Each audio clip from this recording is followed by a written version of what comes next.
Excuse me po, mga kabustito. Kapapasok pa lang ng balita at inarat na nga ang baga. Ngayon po ay nandito tayo sa bayan ng Malabon na aming mahal. Magpo-food trip po tayo ng puto sulot, bibingka at puto bongbong. Pagkasarap-sarap. Dito lang po yan sa Hulong Luhat, Malabon. Ayan ang puto sulot, kaya dilab kung tabagin. Umuusok-usok.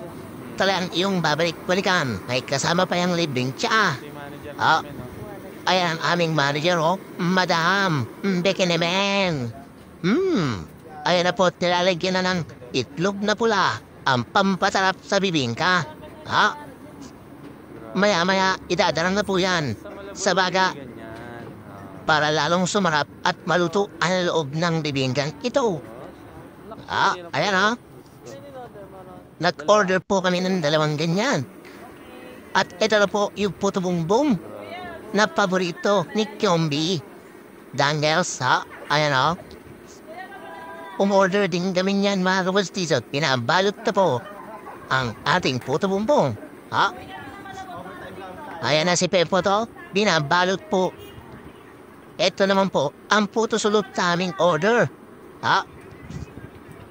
Napakasarap rin ito. Haluan mo lang siya ng keso. O kaya naman ay itlog na pula. Maalat-alat. Ika nga. Excuse me po ulit, para po tisa. Ayan na, ginagayata na ng mapakasarap na keso ang ibabaw ng bibingka. Pag ikaw ay hindi pa nabusog, ewan po na lang. Eto na si Grandpa, naunguna na sa kainan. Grandpa, hinay-hinay lang baka lumari ang tiyan mo. Excuse me po, ika nga ni Grandpa.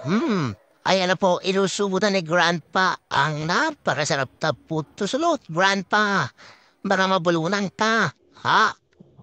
Walang kinikilingan, walang pinoprotektahan. Higit sa lahat, hindi kita tatantanan, Grandpa. Pasok.